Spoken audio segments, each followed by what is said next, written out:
Hello and welcome to this episode of the podcast. We are on episode 92. You will be able to see that I've got a guest. I'm not going to introduce her just yet. I want to talk to her about her a little bit first. So I'm really excited that you've joined us for this podcast today. This podcast is called, I'm actually reading from my notes. My brain is not working very well today, and it's really important what I want to say. So I'm going to read it.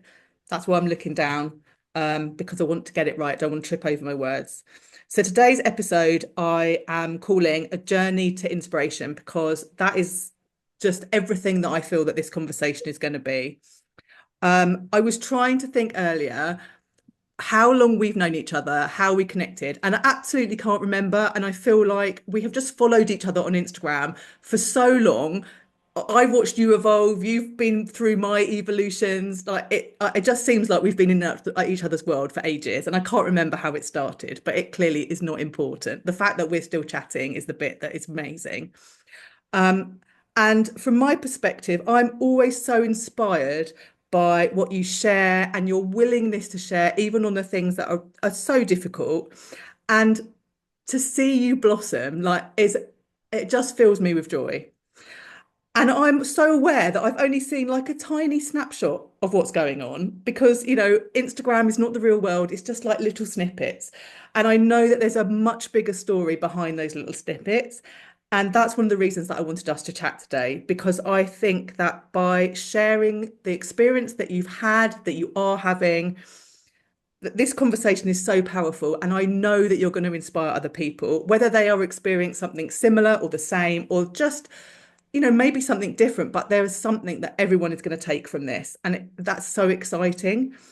I am not someone that I don't like labels. Like, if you've listened to my podcast before, guys, I do not like labels. So you are someone that is dealing with something, but it's not who you are. You are so much bigger than that. And I really hope that during our conversation that comes across today. Um, so Yeah, this is the only bit that I've kind of scripted. It was really important that I got that out in the right way. The rest of our conversation is just going to flow. So this is Natalie. Natalie is amazing. Natalie, tell us a little bit about yourself. Tell us what your day to day is like at the moment. How are you? I'm great, thanks. At the moment, I am really good. My day to day at the moment is the nicest my life has ever been. I'm not working. I am in this real sort of spiritual self-discovery, yeah, this journey. I know that word can be a bit cliche, but it is a journey. It's a Yeah. process. And I'm just learning a lot about myself. I've decided to grow my Instagram account and see where that takes me in terms of like a wellness, spiritual, empowering, healing space.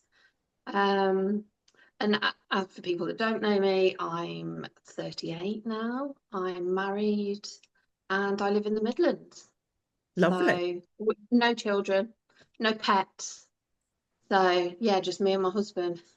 That's Lots fab. of nieces and nephews but yeah, I'm heavily into yoga, which I remember us talking about yoga. Was it a couple of years ago? And I'd gone to a class and said I couldn't do it. I wasn't very flexible and it's just not for me. And you messaged me and said, it makes me sad that that's what you think it's about. And it's not. Oh, and I totally get that now. I hear that, Yeah. your message, like your voice when I go to yoga now because I'm obsessed. Oh, that's So, wonderful. And when you say that you're really kind of delving into spiritual side, what is mhm. that? Is that religious, or how does that show up in your life for you at the moment? I don't see it as a well, I suppose it is classed as a religion. It's a faith, yeah. It's my faith. Like it's come about after everything that I went through last year and the things that transpired, and it's just been a real natural evolution of things that I've accumulated in sort of, I suppose, a ritual that I do daily in terms of discovering me, Yeah. undoing. It's an undoing of all the societal things that I've been taught and that we all are. So I do a lot of meditating. I I enjoy crystals. I journal every morning. I like cacao and grounding and being in nature. I do it every day. And then yoga, I see that as a part of it, especially yin yoga. Yeah. Um, yeah, they're the main things that I do, and just a lot of discovery, Yeah.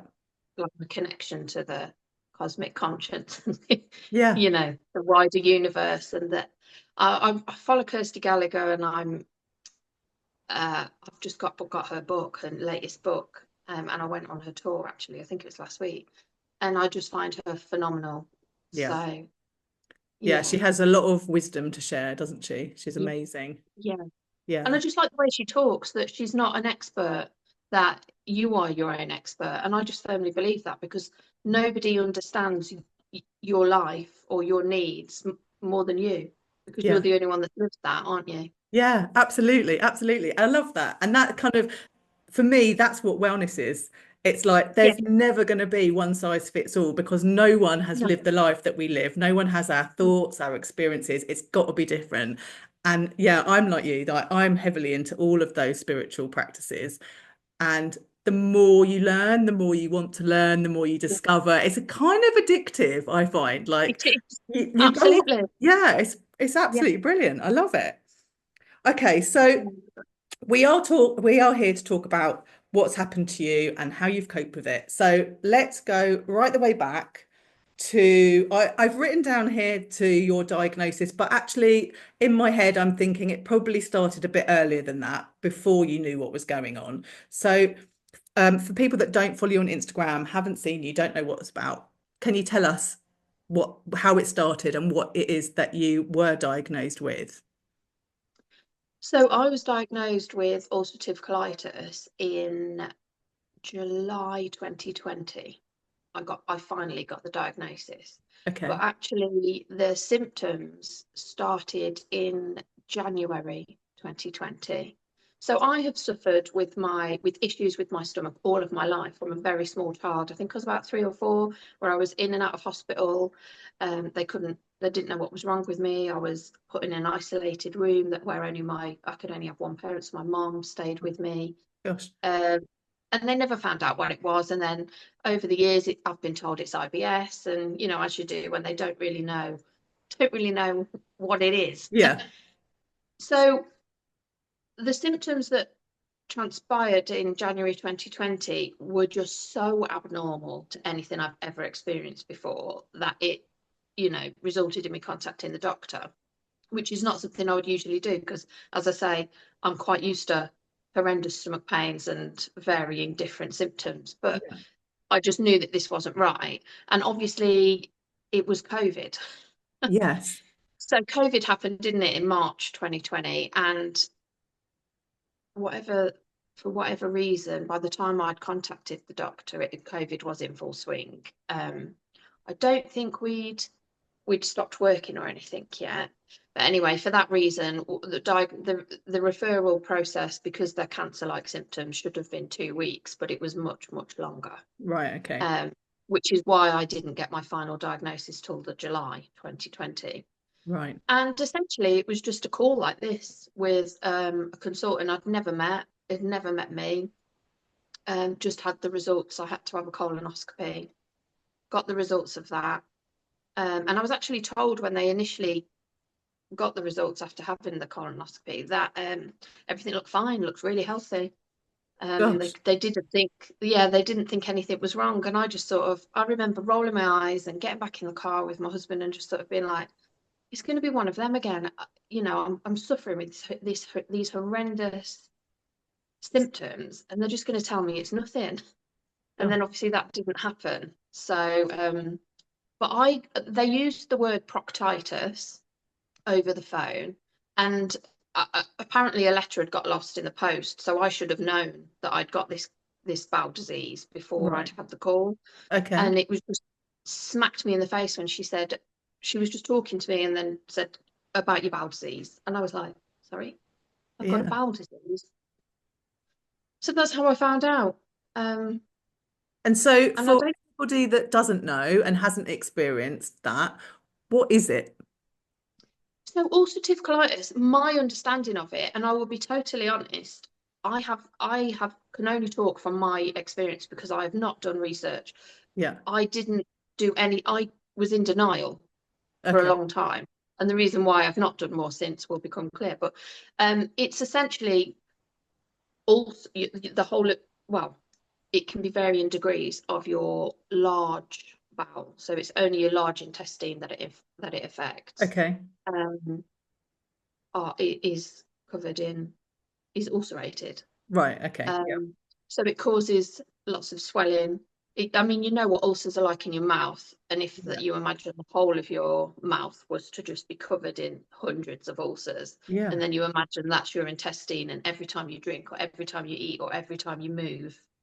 Yeah. That sounds horrific. Um, yeah, it was.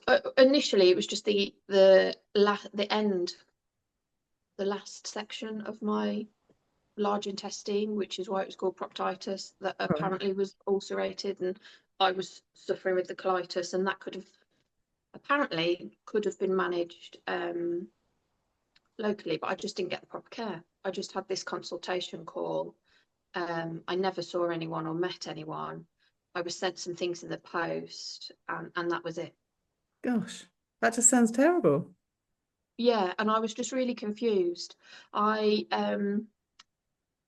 Well, I was in denial because I was like IBS, IBD, which a lot of people I think, and they're so totally different. It's because ulcerative colitis and Crohn's, the bowel diseases, are an autoimmune disease, which is Right. a whole of the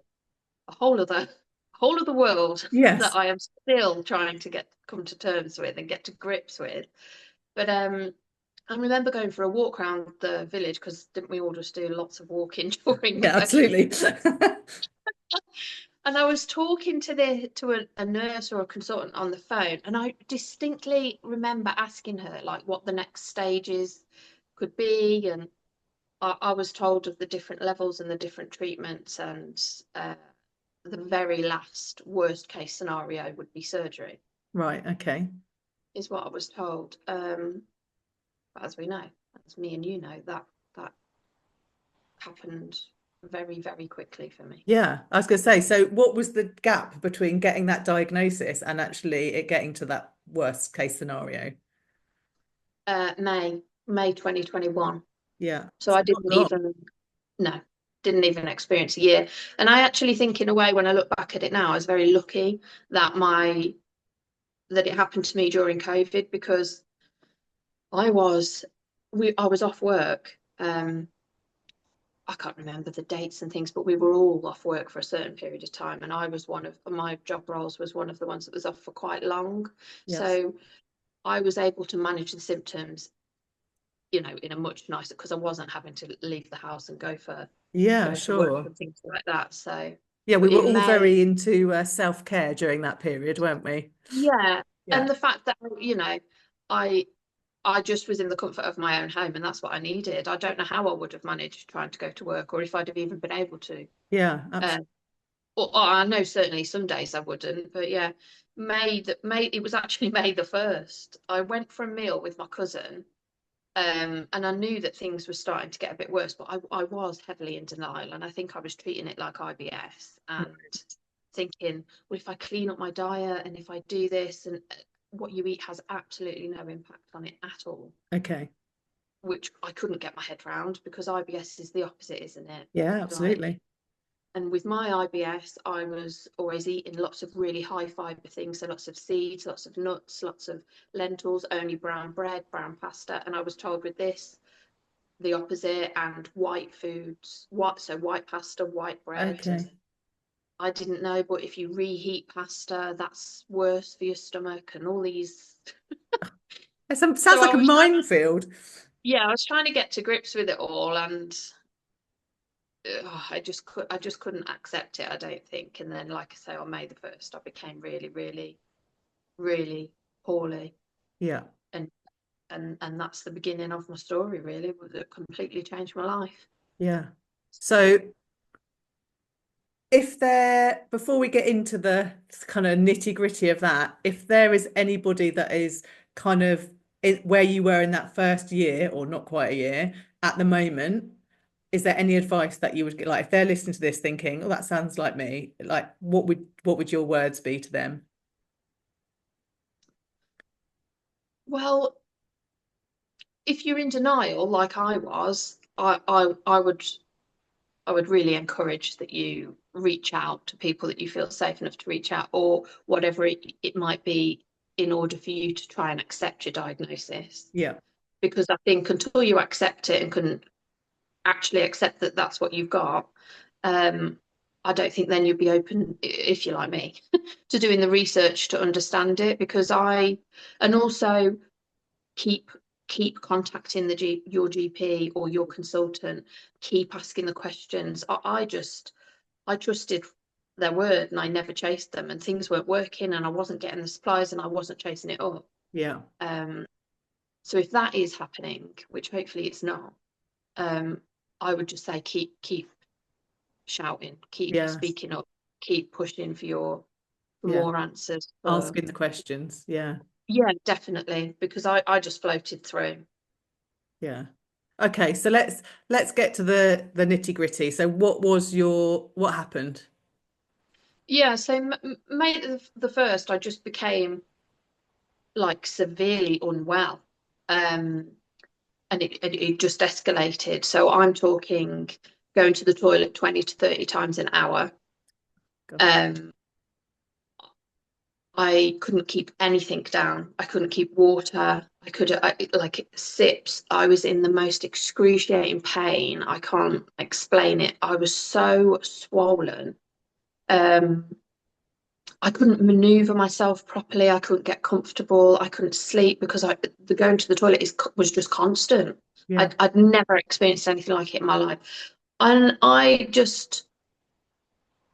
know it sounds crazy. It sounds crazy to myself to say it out loud, but I didn't, I didn't think it was my bowel disease, because Right. I Okay. think I didn't fully accept I'd got a bowel disease. Yeah. So I thought maybe it was a bug. I'd got food poisoning or diarrhea, or, I'd caught because I'd been out for a meal with my cousin. I don't know what I was.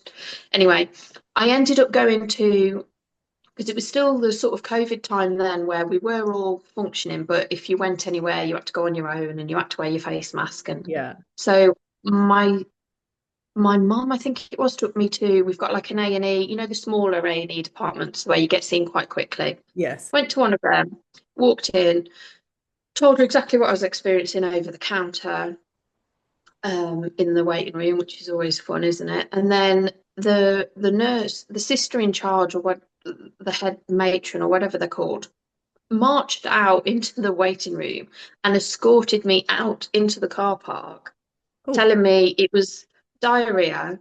It would take 7 to 10 days for me to get over, and I just needed to rest and try rehydration sachets.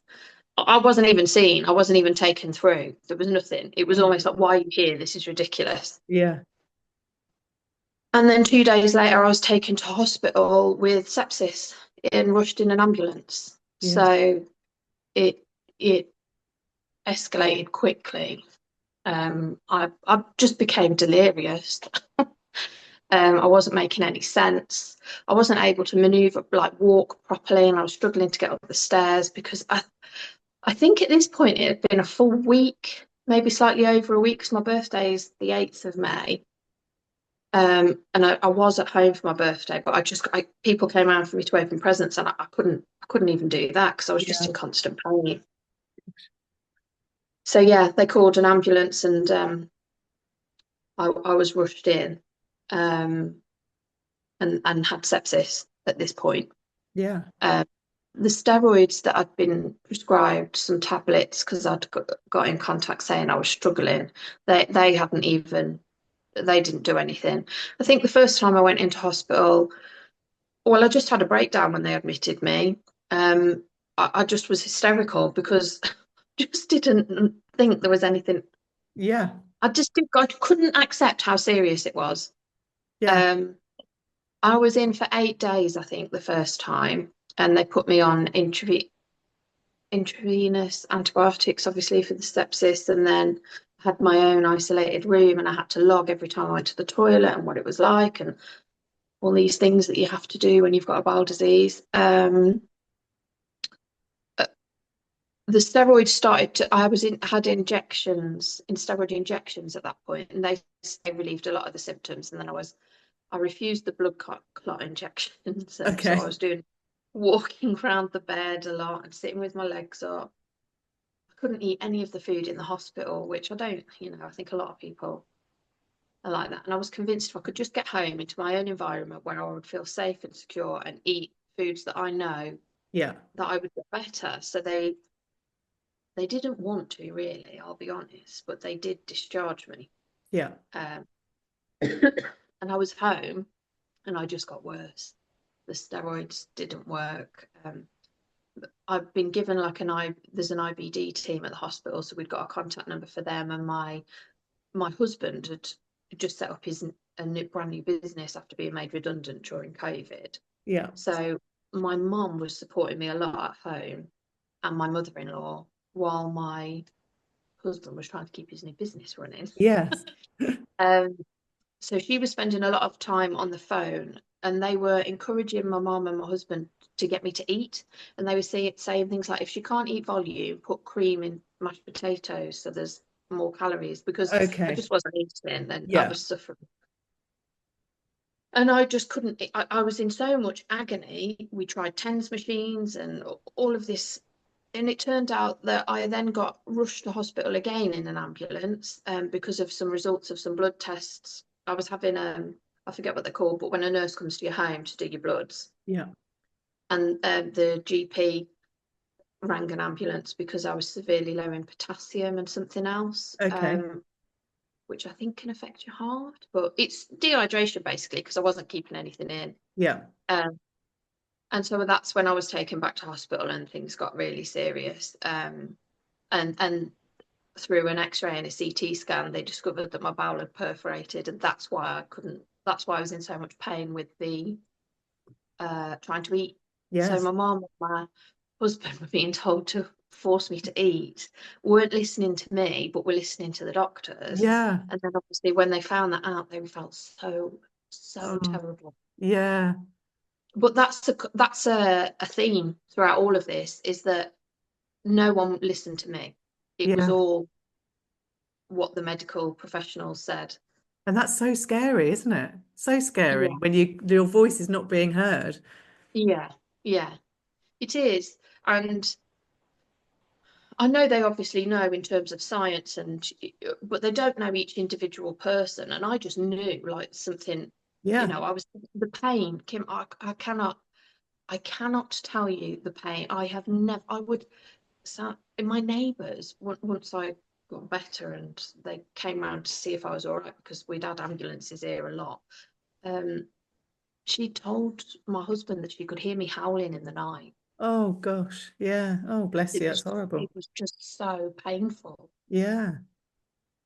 But I ended up in hospital then oh, I think from the point I went back into hospital until I was discharged was 5 or 6 weeks at that point then. So it was COVID, so there was no visitors. So it Yeah. was just me. And things just got worse. Like nothing worked. Steroids didn't work. The infliximabs didn't work. I had to have 4 blood transfusions. I couldn't eat still, so I lost 6 stone in under 3 months. Good Uh, Lord. yeah, had a huge impact. My period stopped. My hair started falling out, Yeah. and there's just the significant stress and trauma of it all. Yeah, Because absolutely. you're not you. I've never been in hospital for anything like that before. Like the odd overnight stay. I think that, I don't know, some kind of, but never prolonged like that 5 weeks, and No. to not see anyone that you know Yeah, that's a long time. is quite horrendous. Yeah. So it's Really just so was. much, isn't there? Like it's not Yeah. just bowel disease, it's just like layers upon layers upon layers of Yeah. things. And I do just want to say that this experience I've gone through is not, because anyone that's about to be or has just been diagnosed with ulcerative colitis, this isn't the norm. No. And this doesn't happen to everyone. What happened to me was quite extreme. Yeah. And I think if it hadn't have been COVID, things could have been caught a lot earlier. Yeah. And that is what I was told. because the hospital I was admitted to was not the same hospital that my initial care and diagnosis had been Okay. under. I don't know how it all works with districts or however they do it. But if I'd have had certain medications and care previously, it might not have ended up. But Sure. what happened to me and what they call it is a flare up, and it was just a huge flare up, but then became uncontrollable. And like I say, my bowel nearly perforated, and it spread to my whole entire large intestine then. Right. So it Yeah. wasn't just the area, and that's what was causing the pain and things. And then I ended up being told that I had to have surgery. There was no other option. Yeah. Um, I'd got the moon face you get when you've been on steroids for so long, and I couldn't walk. I couldn't sit up on my own, so I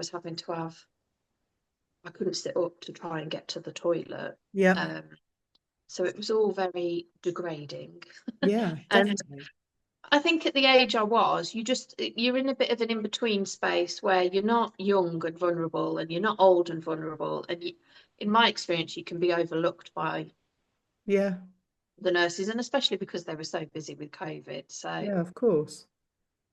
yeah, It's it so was it's a lot. Like even just listening to what you're saying, I appreciate that the nurses and doctors were doing their best, and it was a really hard time, and this isn't everyone's experience, but that was a lot. Like even one of those things would have been a lot, but that was a yeah, lot.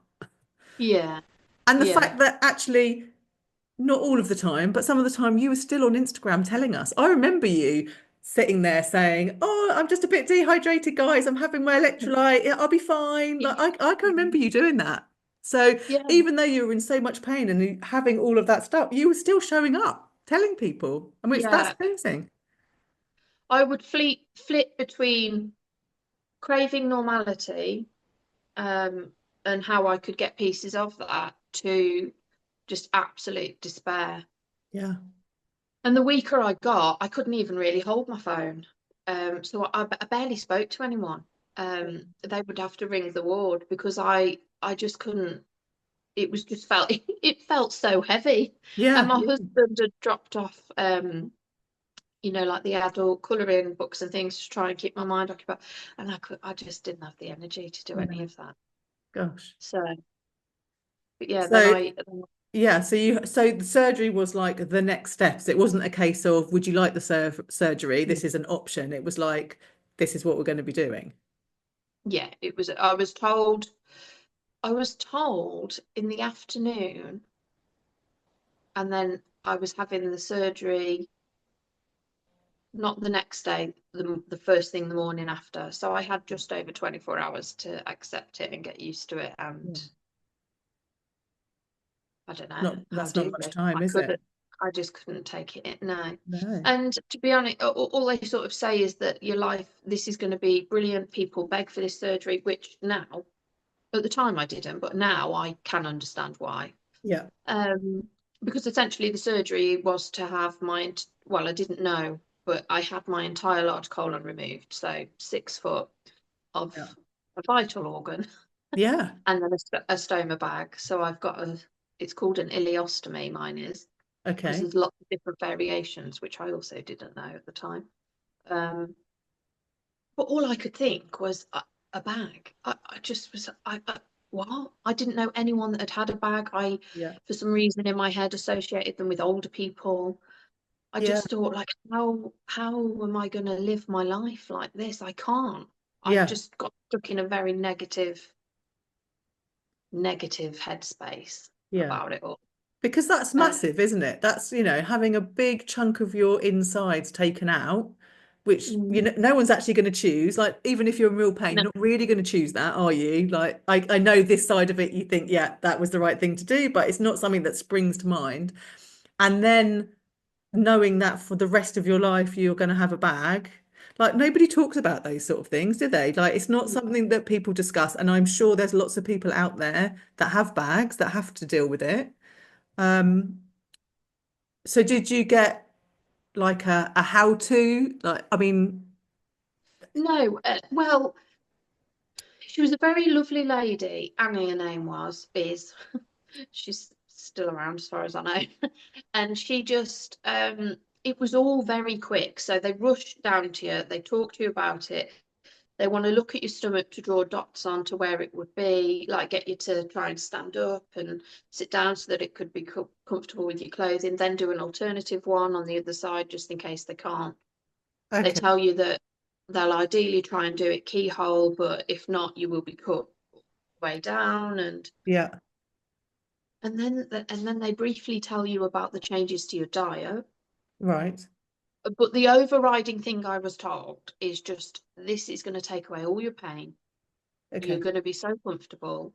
You won't have to live like you've been living. You will feel so much better. It is a positive. Okay. And that was essentially it. And so would you agree with that? Yes. No. Okay. So that's good. Yes. Yeah. Yeah. Yeah. 100%. And I used to think, why me? Why has this happened to me? Why?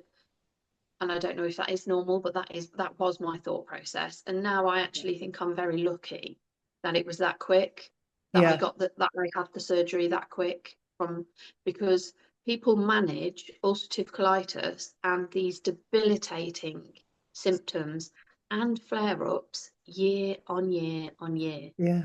And if steroids do work for them, and if the infliximabs, which is like it's like an infusion. You go as an outpatient one day, as far as I'm aware, every 4 weeks. Some people, I think, every 6 weeks, Yeah. and you manage it like that. It Okay. might be longer. If they work for you, they will not refer you for surgery.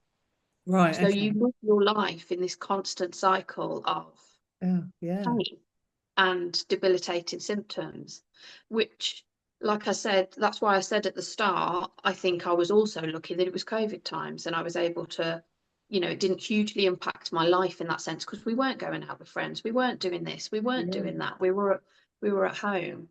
Yeah, absolutely. And then I had the surgery very quickly, so it was 11 months Yeah. from being diagnosed. So I'd suffered the symptoms for about 18 months before I had the actual surgery. It's my 4-year anniversary actually in a couple of weeks. It was the Okay. 25th of June. Gosh. So I know where I actually had the surgery. But my recovery again was very long and oh, very complex and isn't usual. But it was Right. because Okay. of how poorly I was beforehand. Yeah. And I'm, as I was told several times, a highly sensitive person. So Okay. whether that, I don't know if that's a clinical, medical, I don't quite know what that Gosh, means. But I feel like that's just because you're human. Like that's yeah, and I am a highly sensitive person. It's yeah. both emotionally, mentally, and physically. And I was told that a lot in that because they take your bloods every single day. So I don't have particularly good veins, but as you know, when you're dehydrated, your veins are worse anyway. Yeah. So they were having to go in between my fingers, which is excruciating. Like it Yeah. was really painful, especially when your veins aren't really there. Like your feet, they try your legs. At one point, they said they might have to go in my neck, which I was just like, please, God, no, don't No. ever. That didn't happen. But there's lots of things like they get you up after your surgery the next day Yeah. and want you to walk. And And you and couldn't walk before, could this you? is So what I mean. And I yeah. don't know if there was a miscommunication or a lack of. The ward I was on prior to surgery was different to the ward I was on after surgery. Yeah. And you wake up from this life-changing, life-saving operation and you don't see any family. You don't see anyone you know. No. And then you haven't even got the familiarity of the ward you've been on for the last, however many weeks. Yeah. You're in a new ward with new nurses and just nobody that you know. It was all so overwhelming and so I just it yeah, it was awful. Yeah. That's a lot. But That is a lot. So how yeah, long were you in hospital after the operation before you were able to come home? it was 5 weeks, so I was in hospital a lot longer than I said, wasn't it? It was 5 weeks before I was discharged in July, the end of Right. July. Yeah. So that's a long time, isn't it? Long time. Yeah. But that's not usual either. Apparently, 5 days, my surgeon said to me, five Okay. days is common. I was thinking, 5 days? Yeah. What? And then they just almost got a bit fed up that I was still there. But I had quite a lot of infections. You have a catheter and things like that. So, and I think because I was just so run down, I was suffering with severe malnutrition. I'd got muscle wasted, which is why I couldn't move Yeah. myself about and walk. And I was a lot worse then, so I couldn't eat. I had to have nurses to help me sit up. So I just wasn't independent. And then when I was trying to learn to walk again with having after the surgery, I would have to use what they called a Zimmer Oh, a frame. frame. Yeah. Yeah. So when it's going to be a bit of a weird question, this. I was going to say, when did you start No, feeling like you again? But I'm not, maybe you don't actually feel like you. Like maybe you're a different you now. that's very, that's something you do go through. What you go through a grieving process, but Mm. I don't. The physical recovery. So once I couldn't come home until my home had been adapted Yeah. because I couldn't. So I had to have certain. They came out and installed certain things and like higher heightened my sofa and because I couldn't get up and down and I still couldn't Okay. walk properly. And to get up and down the stairs, I had to have certain things and for the toilet and so once that was all done, I'd had physio in the hospital to teach me how to try and get up the stairs safely Yeah. with the banister because you're prone to hernias Right. Okay. for life. Because essentially that's what a stoma is. It's like a permanent hernia Okay. because it comes through your stomach wall, your Yes. intestine. Um, so yeah, once I come home, my physical recovery, I was in terms of like my surgery and everything, it was quick. Like the surgeon was really happy, but I couldn't eat. I Right. couldn't. I couldn't eat. I just consistently felt sick, and I don't know if it's because I'd been pumped full of so many antibiotics for quite a long period of time. Yeah. Um, but yeah, once I got home, I ended up just going. There was 3 occasions I think where I was taken back in by ambulance Right. Okay. for like 1 or 2 nights because of dehydration and different vitamins and minerals that I was lacking in. And Right. then they put me full of them and I'd be Yeah. discharged again. So And it's some of that because you were having to almost like relearn how to fuel your body. yeah, and I think that is normal. For some people, essentially, I got told it was a psychological issue Yeah. from this point onwards because everything physically, thankfully, was like I healed really well in Yes. terms of my physical body. They couldn't see any reason why I couldn't eat. There was no medical reason why food was not, Yeah. would not be. So Yeah. And in it, my brain is thinking, well, there might not be a medical reason, but actually you just been through like a year at least of not being able to eat because it caused so much pain. Like the last thing you want to do is eat or drink in case you feel that pain, surely. Like, and I think that's what my surgeon was worried about. At the time, yeah. I was really angry with him and thought he was really insensitive. But I think what he was worried I was developing an eating disorder, Yeah. and a fear of food, like you've just said. But it wasn't that. It wasn't that. I didn't have a fear of food. It was my body on some, whether it was subconsciously or just the way I just rejected. I could even water. I couldn't sip Right. Yeah. because I was, and I still do now, like rehydration sachets. I was told to take 4 or 5 of them a day, but I couldn't even drink one. It would just sit Yeah. on the side for the whole. Oh, goodness. What happened was my GP, she was brilliant, and she finally found an anti-sickness drug that worked. Okay. And I can't remember how long after that was, because it was so extremely because I wasn't able to eat. I wasn't getting any better in terms of being able to walk or sit up. So I Yeah. was having someone had to be with me 24/7. I couldn't shower myself. I couldn't stand up to clean my teeth. I couldn't get Yeah. dressed. I couldn't do any of it. I couldn't make myself anything to eat if I was to eat. I just moved from lying flat on my back on the bed to flat on my back on the sofa. And that was my life. Yeah. And it was took a huge toll on my mental health. So once I had this anti-sickness drug that worked, it was the beginning of the beginning. The Yeah. beginning of me now. Amazing. I was able to eat, and it just, things happen quite quickly then physically from that. As soon as I was able to eat, and this is why the power of food and nutrition and wellness Yes. is, Yes. you don't have wellness without food and nutrition. You just Absolutely. don't. And I know there's a lot more to it, a lot Yeah. more to it, but it's one of the fundamental basics. Yeah. I just became, it was 6 months my recovery was, 6 months before I could um, walk properly, and I I couldn't change gear for a while because I don't think you realise how much you use your stomach muscles. But Yeah, sure. we had an automatic, so as soon as I could drive, that was, and I went back to work after 6 months. Yeah. Um, and it's How just, long did you have to wait for your hair to get back? Because I remember you doing some Instagrams about, oh my God, look, my hair's not very good. And then you had your hair cut short, didn't you? so I lost 90% of my hair. It all fell out, Wow. basically. Yeah, that's a Yeah. lot. But I was lucky. I've said this word a lot, but Yeah. I was lucky in the sense that I've got a lot of hair. And it had started to fall out what must have been while I was in hospital, because my hair was scraped up, didn't notice. So when I came out, it just, and it came out at the back.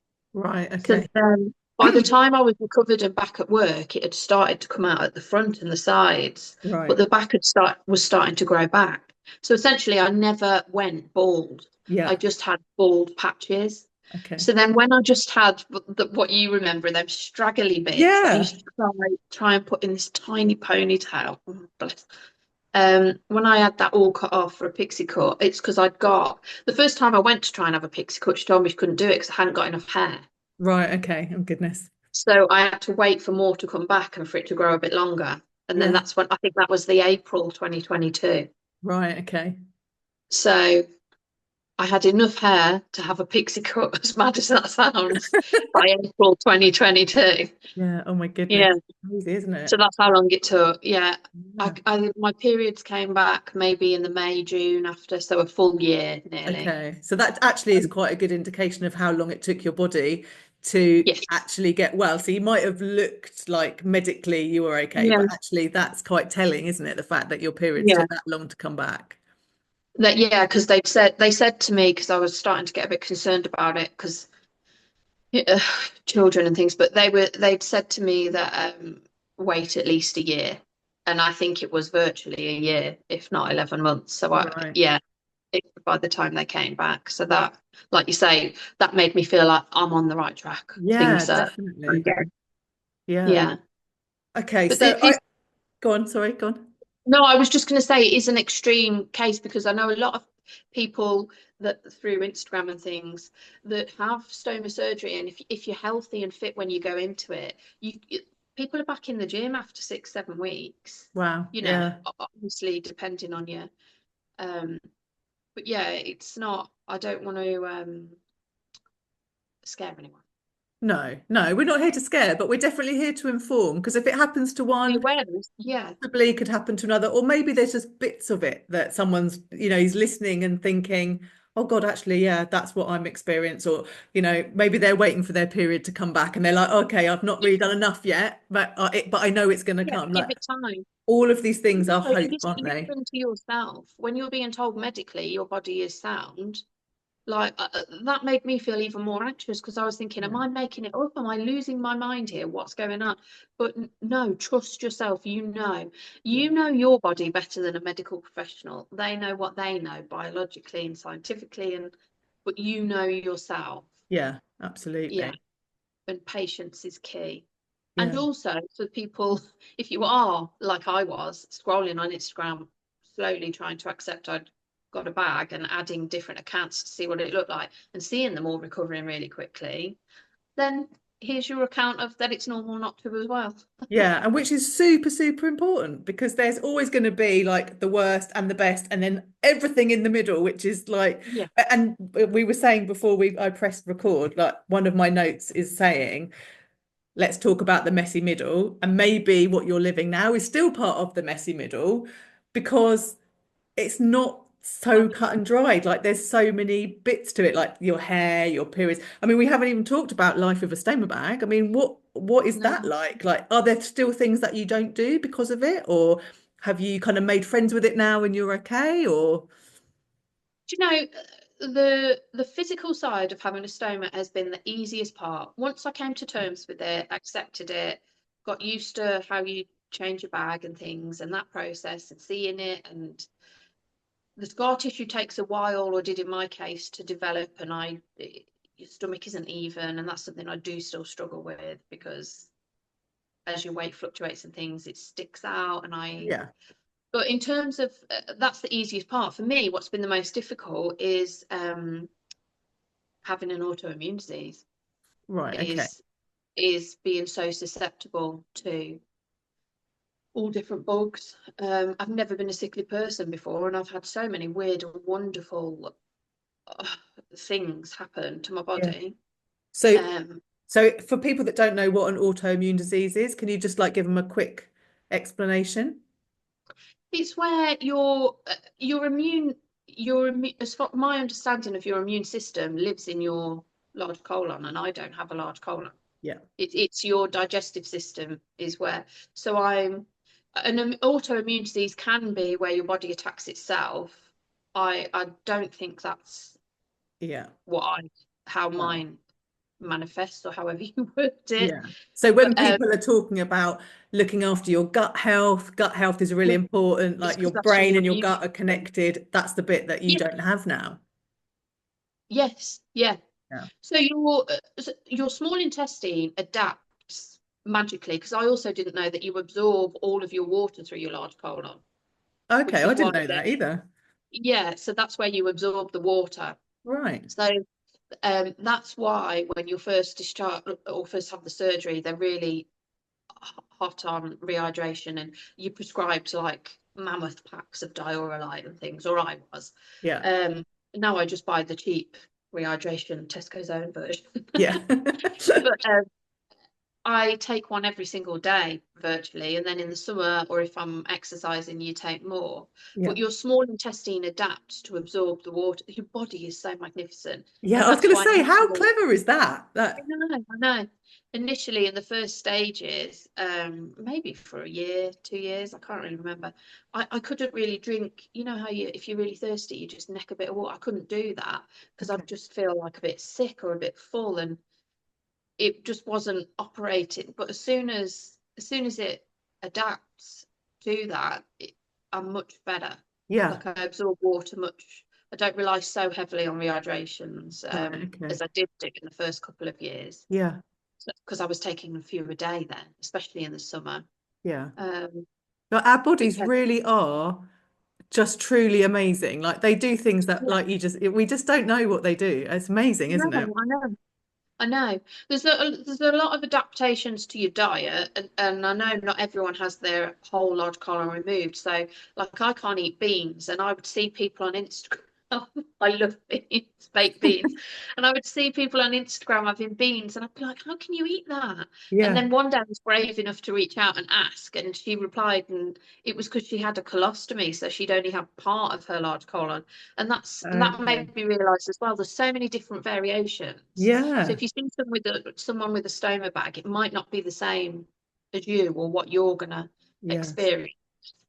But yeah, the dietary, I actually thought the dietary changes would get better with time, but I find it's got worse for me. I get Okay. more irritated by it now. Oh, Um, but it's just something, because I can't eat anything like brown bread or brown rice or brown pasta. But essentially, anything that's healthy is worse for you. yeah. So most fruit and veg with skin and Yeah. things like that, and seeds are really bad. And but again, as time's gone on, there's things that I can eat now that I couldn't, and you just learn ways around it. And I Yeah. would much rather this than the alternative. So Absolutely. Yeah. Yeah. But that, and again, another great reason for us having this conversation is the fact that I didn't actually realize that there were different types of stoma bags or different types of, you yeah, know, amounts of colon that people have and that how much Yeah, effect that. So, if people are listening and they're out there and they're wondering why they can't eat a bean, like maybe this is why, so it's yeah. brilliant information to be sharing. I so appreciate you being so honest with us and sort of telling Oh, us thank you. all the Yeah. details. It is so important.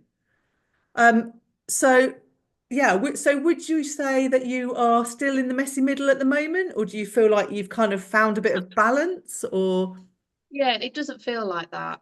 yeah, I feel like really at peace with who I am and the autoimmune side of it with the fatigue and stress and just not, I don't like using the word cope, but not managing, I suppose, certain things yeah, like, a really stressful day at work, or if it's prolonged for a stressful month or a week. Um, I mean, now I'm not working. I mean, it might be why the reason I feel so healthy, but it doesn't feel messy at the moment. I went through a stage of just constantly being ill yeah, all the time, and ending up back in hospital for random different things because they can't get to the bottom of it or it won't heal and I think ultimately what I've learned is that my health has to come first, and that is as a whole, not just physically or not just mentally. I've yeah, got to look after the whole of me all of the time, because without that I don't have a quality of life. yeah, So living a much slower paced life really, and that thing I always refer to is if it's saying no to you, don't say yes to them. yes, So you know, sometimes you're like, oh, I am free that day, but I'm absolutely exhausted. I'm on my arse, and and you think, I'm sorry, I can't make it, and it's like, why? And well, the reason is my health, yeah, not because I'm absolutely. busy. Yeah, I no, don't I think love we're that. taught that. No, we're not taught that. And it's so interesting. I mean, you had to go through something that was so horrible to get to that point, but actually, how you're living your life now, the fact that you're looking after all of the layers of your wellness, the fact that you're putting yourself at the top of the list. Like, I spend my life talking to people about things like this who aren't in don't have a diagnosis, but actually would still benefit from saying no sometimes, or getting a really Yeah, good night's sleep, or drinking the yeah, water, or yeah, all of it's so important. And like you say, reducing that stress, living a gentler life. We can still go out and have fun. We can still do all the things. We're not yeah. missing out, but it's When it's just good for you. kinder. Yeah, yeah, Yeah. When it's adding to your life, if it's fun because you feel like you've got to do it because you don't want to let other people down, but you know you're going to be exhausted and drained afterwards, that's not fun, is it? no, So don't do exactly. it. No, Would be my exactly. advice. I love that. It's brilliant advice. Okay, so if there was one thing, one piece of information that you want that we haven't talked about that you want to get out there today, like, is there something else that we haven't talked about yet that you would like to say to people that are listening? Oh, I don't think, I think it's very complex and it's very individual, and everyone's story will be different. And I would just say reach out if you meet someone, or you see someone online that resonates with you or you feel comfortable with, reach out, because if this helps one single person, I would be absolutely over the moon, because in my experience it was extremely isolating and lonely because I just didn't know anyone. And you might have an amazing support system like I did and really loving people, but they can never relate Yeah. to that fear and that unknown when you're experiencing something like that is so alien to how you've lived your life. Yeah, So absolutely. Yeah, yeah, that's lovely. I just think that you're like this beacon of hope and inspiration for people at whatever level they are suffering, or, whatever they've got, to know that you were as bad as you were and actually look amazing and are living your life and are happy and can sit and talk to me about it. It's just everything. So I definitely think you thanks. are a beacon of hope. Um, Thank you, that's so kind. that's okay. So what's next? What's next for you? What are you doing next? What isn't? I There's nothing I cannot do. It doesn't affect, and actually it's probably the well, no, it's not probably, it is the least of, I don't have any stomach issues now. It doesn't Yeah. hold me, I just doesn't hold me back in any way, shape, or form. But what's next for me is to just continue living my life. I want to see the world. I want to travel. Um, I want to work in a way that is fulfilling and purposeful. So helping people is what I've always wanted to do. Yeah. At the moment, I've just got this feeling that it's going to happen. And Yeah. I am trusting. I am trusting that process. Things like this, I had no idea I might be asked to come on your podcast. So I'm just open. I'm surrendering to whatever the universe offers me, and I'm going to see where it takes me, because I just want to live my life in a completely different way to how I've lived my life up Yeah. until now. Just being open, sharing, helping, and seeing the world. I want to Yeah. experience as much as possible. I might do a skydive. Oh, I've always wanted to do one, but I'm that's terrified of heights. But oh, yeah, that's so just exciting. yeah. I don't have any set specific plans at the moment, except traveling is at the forefront. That's something that me and my husband are looking Yeah. at doing imminently. So Amazing. Oh, that's so good. Okay, so if people are listening, want to come find you on Instagram, what is your yeah, Instagram handle? it is Nat's World of Wellness, and there's an underscore between each word. Okay. And I will make sure that everything that we've talked about today is all in the show notes so that people can come find you. But I know that you're happy if people want to message you, aren't you? And if they want to Absolutely. talk to you, Yes. like, yeah, Ask me anything. fabulous. Ask me anything. Okay, thank you so much for talking to me today. I feel like we could have probably And talked a you? lot longer, but we have talked for quite a long time, and I feel like I know, I know. we've done I well. just We've checked the done time. I well. thought, Maybe we'll have to do a part two later on in the year. But it's been my pleasure to talk to you today. And and you. I feel like the same as you in as far as if any of you that are listening to this know anybody that you think this will help, please just share it. Keep sharing this podcast so we can get Natalie's words out into the world to help support, inspire, and give hope to those people that need it, because her words are wonderful and I have loved chatting to you today. So thank you so much. Thank you. Thanks, Thank you for Kim. that's okay. Thank you for listening to the podcast, and I will speak to you all very, very soon.